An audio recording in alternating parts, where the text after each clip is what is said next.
Hi, I'm Tracie from Tracie's Paints and Pots. Come join me as I teach you how to center clay on the potter's wheel.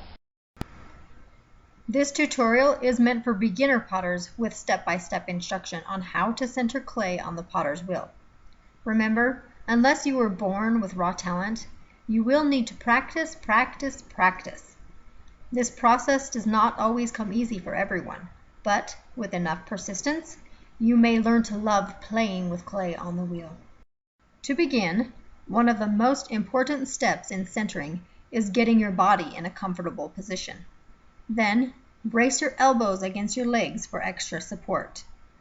When centering, you want to use your whole body so your arms don't wibble wobble or suffer too much strain. Take your pre-wedged ball of clay.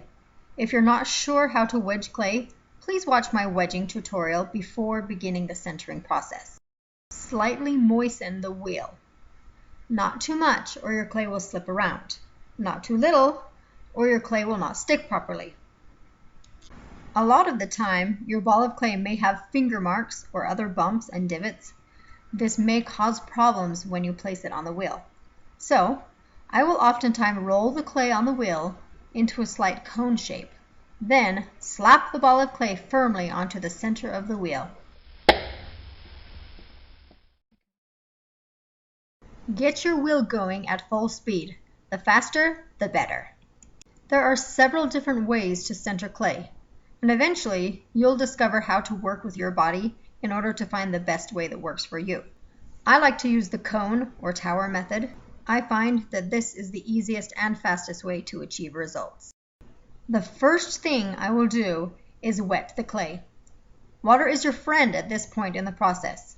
If the surface of your clay is too dry, it will stick to your hand instead of gliding across it. So get it nice and wet. To further secure the clay to the wheel, I place one hand at 8 o'clock and hold it steady. It's just used to support my other hand. Then I press down with quite a bit of force. Again, notice my elbows are not flying up in the air. They are braced on my legs. Now I am certain that the clay will not come off my wheel.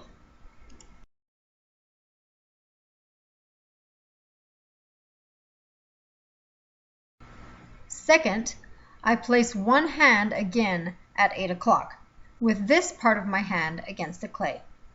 I will cup it slightly to fit the form of the clay. I will take this part of my other hand and place it about 2 o'clock.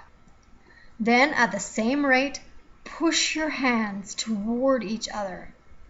Because my hands are preventing the clay from moving outward, it has nowhere else to go but up.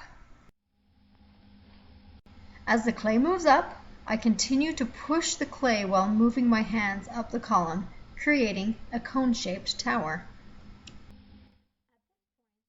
Third, I will take one hand again at 8 o'clock, and with this part of my hand, push toward 2 o'clock. Notice how far I'm pushing the top of the cone, and notice that it's starting to align in the center at the very top.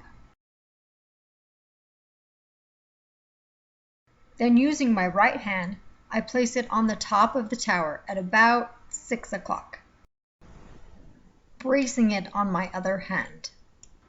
I then push inward with the lower hand and down with the top hand, using a little more force with the top hand.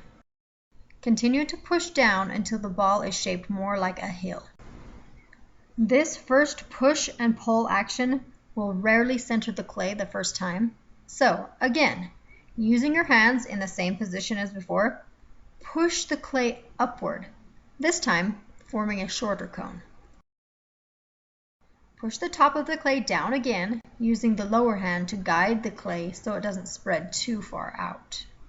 Your clay should now be pretty close to center.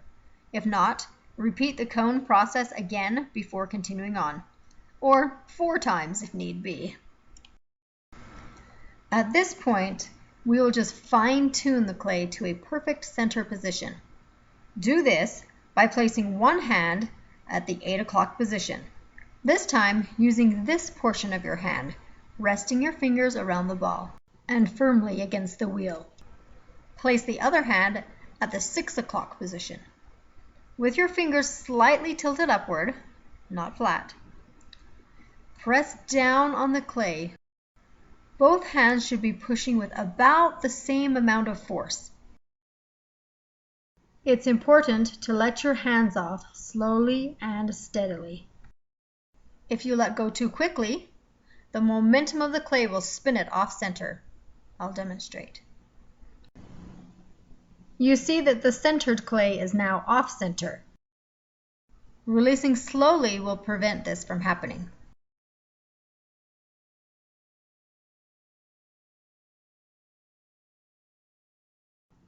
This is a front view of the same process. Use both hands to push the clay upward into a cone. Then with one hand pushing out and the other hand pushing down, I press the clay until it ends up in a beehive-like shape.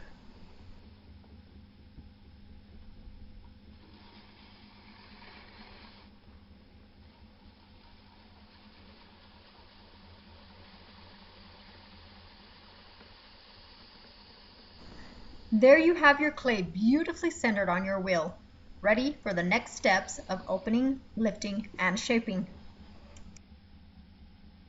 Now, as a bonus, I will show you how it's done in less than 1 minute.